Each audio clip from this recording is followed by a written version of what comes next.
계장님 말씀이 더 웃겨. 사실은 이분은 대항력이 있어요. 대항력을 잃었는데 누구한테 대항을 하죠?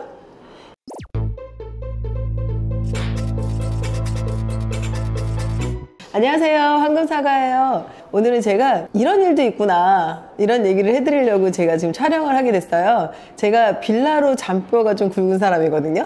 근데 제가 지금까지 빌라를 한 20년 동안 경매를 하면서 이렇게 패키지로 묶어져 있는 물건은 처음 봤어요. 이 물건은 이제 인천에 있는 빌라예요. 빌라인데 낙찰을 받으셨는 우리 회원님께서 전화가 오셨어요.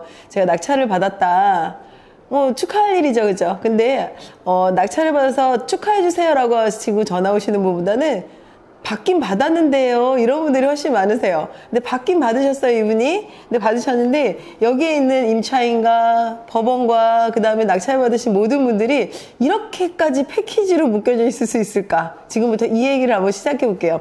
첫 번째는 이 물건을 보게 되면 임차인이 선순위 세입자예요. 선순위 세입자고 우선 변제권을 또 갖고 있어요. 갖고 있는데 이분은 또 불행히도 임차권 등기도 하기 전에 전출을 해버리셨어요. 전출을. 전입신고를 빼버렸다는 얘기야. 그럼 대항력을 잃어버리셨네요. 그리고 다시 전입신고를 하셨어요. 그것도 후순위로 이제 전입신고를 하게 되신 거죠. 그 다음에 이분이 임차권 등기를 그 이후에 하신 물건이세요. 자, 이런 걸로 미루어 봤었을 때 우리가 권리 분석을 했을 때는 이분은 선순위는 아니세요. 저희한테 있어서 인수되시는 분은 아니시다 라는 얘기가 되는 거죠. 그런데 웃긴 거는 이분도 마찬가지죠. 자기 어떤 임차권 등기를 먼저 해놓으시고 난 다음에 전출을 하셨어야지 맞는데 그냥 다른 데 이사해야 되니까 전출을 먼저 하셨다는 부분 때문에 모르니까 이런 일이 생기셨던 것 같아요. 그래서 이분 또한도 공부하셔야 되는 게 맞아요. 또 두 번째 바보는 1등이세요. 이게 지금 보면 단독 입찰로 되어 있는데 이게 단독 입찰이 아니에요. 두 분이 입찰을 하셨는데요. 첫 번째 1등 되신 분이 재밌게도 공짜를 안 쓰시는 바람에 무효 처리가 되셨어요. 그래서 저희 회원분께서 2등이셨는데 졸지 1등이 되셨네요. 그리고 세 번째 바보가 이게 참 전 처음 봤어요, 솔직히 말하면. 이 물건의 매각 물건 명세서를 보게 되면 뭐라고 써 있냐면 대항할 수 있는 임차인이 있어서 배당받지 못한 잔액이 매수인에게 인수됨을 주의한다고 써 있어요. 이분은 대항력을 잃었는데 누구한테 대항을 하죠?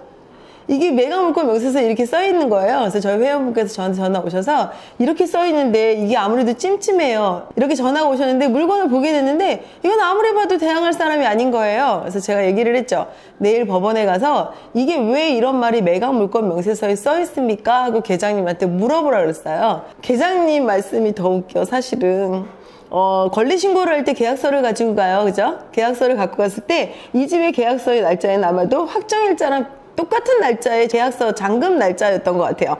2019년도 6월 17일이 확정일자인데 아마 2019년도 6월 17일이 잔금 날짜가 아니었을까 싶어요. 그때 그 계장님 말씀이 이분은 대항력이 있어요. 왜죠? 라고 물었더니 계약서에 2019년 6월 17일로 돼 있어요. 대항력이 계약서 날짜인가요? 전입 날짜인가요? 도대체가 그래도 계장님이시잖아. 그랬더니 이분한테 이 얘기를 했다는 거예요. 그래서 저희 회원분께서 이렇게 말씀하시는데 어떡하죠? 그래서 제가 말씀을 드렸죠. 이거는 갖고 싶냐 안 갖고 싶냐를 물었어요. 그랬더니 본인이 자꾸 찝찝했던 거예요.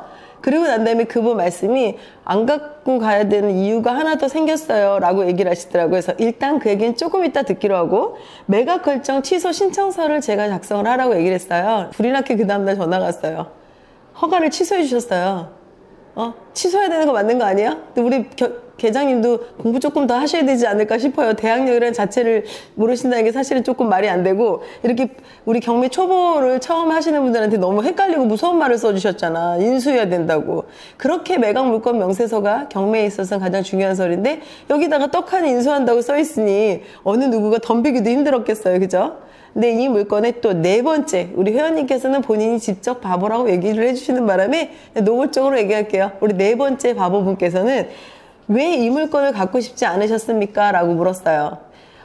본인이 가서 조사했었을 때는 이 물건 자체가 나쁜 금액으로 쓰진 않았던 것 같아요. 많은 금액은 남진 않지만 나쁜 금액에 쓰진 않으신 것 같은데 왜 싫으셨나요? 라고 물었더니 여기가 알고 봤더니 공공재개발 구역이다. 자, 이거에 대한 거를 그냥 재개발이니까 조합원이 승계돼서 나는 나중에 아파트를 갖겠지? 너무 막연한 생각을 하셨던 거예요. 재개발에도 여러 종류의 재개발들이 있어요. 이 308000 재개발 같은 경우에는 조합원은 해산되고 공기업이 단독으로 진행하면서 2021년도 6월 30일 이후에 소유권을 인정한 사람은 현금 청산이에요. 조합원에 승계돼서 아파트를 갖는다는 부푼 꿈을 가졌던 것 같은데 시장 조사를 너무 미흡하게 했다.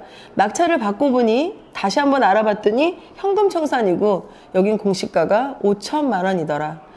갖고 있어야 될 의미가 하나도 없었죠? 제가 이 물건을 접하면서 느낀 건 세입자분도 무조건 전출을 빼기보다 자기 안전장치를 하셨어야 하는데 하지 못하고 오히려 돈을 잃게 된 상황이 돼버렸어요. 이분이 갖고 있는 우선 변제권을 갖고 있었던 선순위 세입자의 금액은 다 변제될 수 없어요. 물건 자체가. 매각 결정 취소가 됐기 때문에 아마도 입찰하신 분들이 더 꺼려하실 상황이 돼버렸고요. 그러 이분이 전출을 하시는 바람에 자기의 보증금을 보전하지 못했다. 이거 완전히 너무 실패한 잘못된 판단이셨던 것 같고요.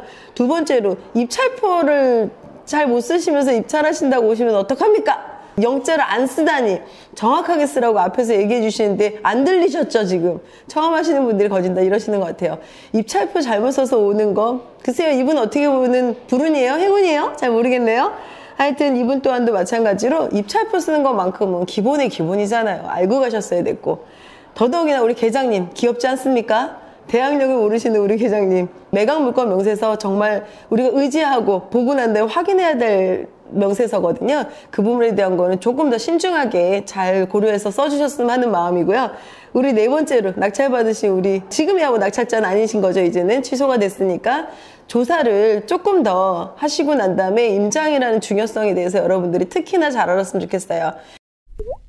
이제 새해가 밝았고 규제도 좀 풀렸고요. 금리 인상은 어쩔 수는 없는 현실이지만 이제 규제도 조금 풀리면서 이제부터 여러분들은 뇌를 충전해서 현금을 장전해서 법원에 나오는 물건을 걷어들여야 할 때가 됐거든요. 이런 이유들 때문에 그 실패가 반복된다면 기운 빠지지 않겠습니까? 하여튼 오늘 제가 빌라 경매를 몇백 건씩 하면서 이렇게 네 바보가 모여서 만들어진 경매를 처음 봤기 때문에 영상을 한번 찍게 됐습니다. 여러분들한테는 이런 일들 없고 성공하는 한 해가 됐으면 좋겠습니다. 감사합니다.